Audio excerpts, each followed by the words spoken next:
Hi, and welcome to another Commander deck tech. I okay, I'm not gonna lie. I've been unable to record an actual intro because this deck has gotten me so hyped that it's actually built physically. I have it here with my double sleeves and everything. I actually need to know, before we go into it, if you guys eventually, if you'd be interested to have physical deck decks using actual paper cards, I need you to comment down below. And also what future decks you'd like to see on the channel. But yeah, this specific deck has gotten me so excited that I've been unable to record an actual intro. So let's just get to it. Alright, I've officially calmed down. I'm not sure why, just knowing that it took me not even a day to have the deck list ready and the deck physically built, it made me laugh so much for some reason. I'm not sure why, but at least it shows how excited I am for this deck, I hope. But yeah, before we actually start talking about the deck list, we are gonna go over the commander for a bit. And you know this is 2025 when you have an essay to read, oh my god. Alright, for 2, a black and a red, we have Kuja, Genome Sorcerer, a 3/4 human mutant wizard with, at the beginning of your end step, create a tapped 0/1 black wizard creature token with whenever you cast a non-creature spell, this token deals 1 damage to each opponent. Then if you control 4 or more wizards, transform Kuja into, I'm taking a small breath, Trans Kuja Fate Defied, a 4/6 avatar wizard with, if a wizard you control would deal damage to a permanent or player, it deals double that damage instead. This is a book. But yeah, I'm gonna go over the gameplay for a bit. Before we do it, I am gonna have a deck list linked in the description below like usual, and I'm gonna have it show up on screen for a bit. Yeah, the whole game plan, as you can see, will be to play pingers, cast spells in a semi-storm-like fashion, and make sure this burns everyone. That's gonna be it. It's gonna be extremely fun. I was so hyped when I was thinking about this deck, because I do have some experience with like Storm and Burn in Izzet, but when I was looking at like Rakdos, like Storm-ish, I was like, oh my god, I kind of need to try this. So this is what we're here for today. Let's get to it. As usual, we're gonna need some ramp. I do have some regular mana rocks here. I do think the most interesting one would be Cursed Mirror, just in case you wanted like become a copy of something like a pinger or any interesting card for the whole turn. Then we have our non-token pingers.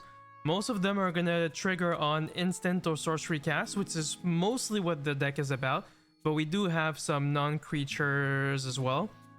Professor Onyx technically isn't really a full pinger, but she does have a lot of card advantage, as well as her Magecraft ability, which is gonna be really relevant for this deck.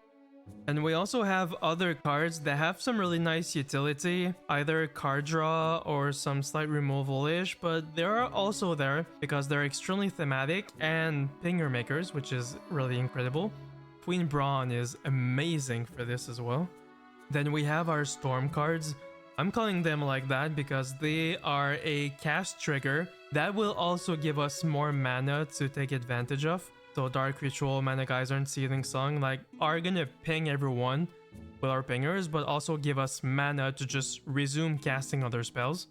And we also have 2 loot options. They're mostly there for the ability to discard and draw, because as you're gonna see, we have ways to either cast instants and sorceries back from the graveyard with flashback, or having some graveyard matters cards in that regard.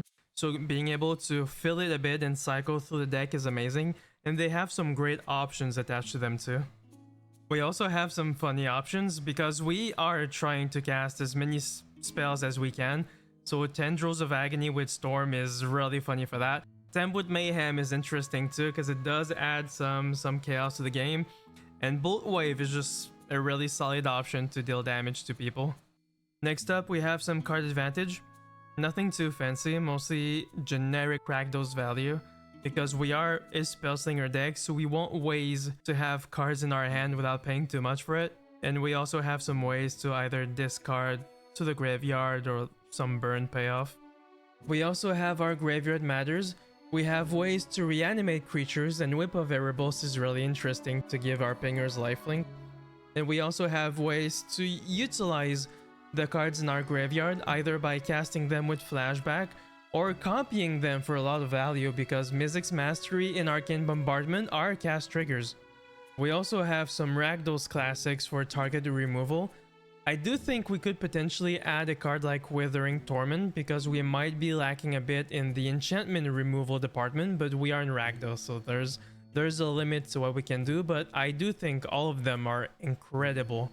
We also have some protection spells to make sure that Kuja or any of our important pieces don't get blown out. I do think they're really funny because people don't really expect that kind of stuff, especially in Rakdos. But yeah, I just really love any kind of misdirection cards.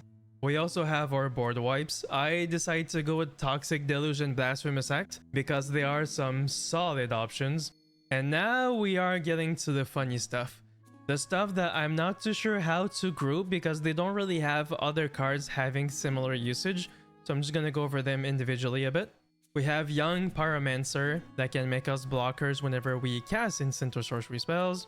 We have Judith that will mainly give us imps that are technically delayed pingers, I guess. And also straight up amazing for spells that deal damage like Blasphemous Act. We have Rionia, which is literally one of my favorite cards. I actually have a commander deck around her. I might show on the channel eventually if you guys are interested.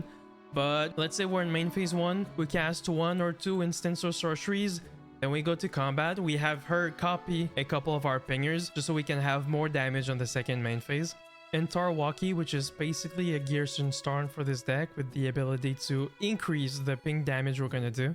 We have Harmonic Prodigy that is amazing in any kind of Shaman or Wizard deck. I know this card is slightly on the more expensive side, so if you want to replace it with something else, you can definitely do that. We have Kefka to resume our villain vibe.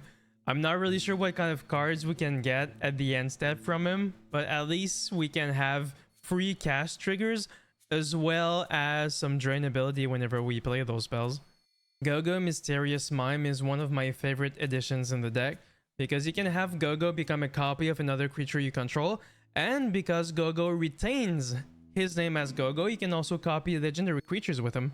So if you want a second Rionia, a second Kafka, a second Kuja, you can definitely do that. And we have Neheb the Eternal, which is... it is a classic, it is a goodie, it's been reprinted in a couple sets, but it is amazing for the ability to add mana for every 1 life your opponents have lost this turn. So if your pingers do 6 damage in total in your main phase 1, you go to your post-combat main phase, you're gonna have 6 mana, which will allow you to either storm off a bit more, or even just use that mana to pay commander tax if people really hate Kuja.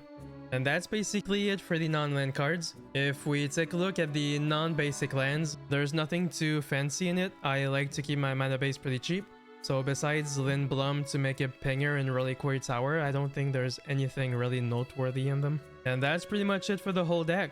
I was extremely excited to cover this one because it is one of my favorite decks in recent times, and I'm glad we got to talk about this one. If I had to change a couple of things, I'd say maybe replace some pingers for card advantage, because I've playtested it a couple times and I think there are some times where you just kind of run out of gas, so maybe that'd be something to discover. As of right now, I adore this deck list to the maximum and I cannot wait to finally play it again. But yeah, if you like this video, please go ahead and like and subscribe to not miss on any new decks we're going to be doing next. I'm not sure which one is next. I know Edge is coming out pretty soon, but I'm still in my Final Fantasy mood. I have at least 2 more decks, so we're gonna see about that. And on that note, it was my pleasure to present my Kuja deck. If you're interested in any other deck lists I have, please go ahead and click on the playlist that's showing up somewhere on your screen, and we're gonna see each other in the next one. Bye bye.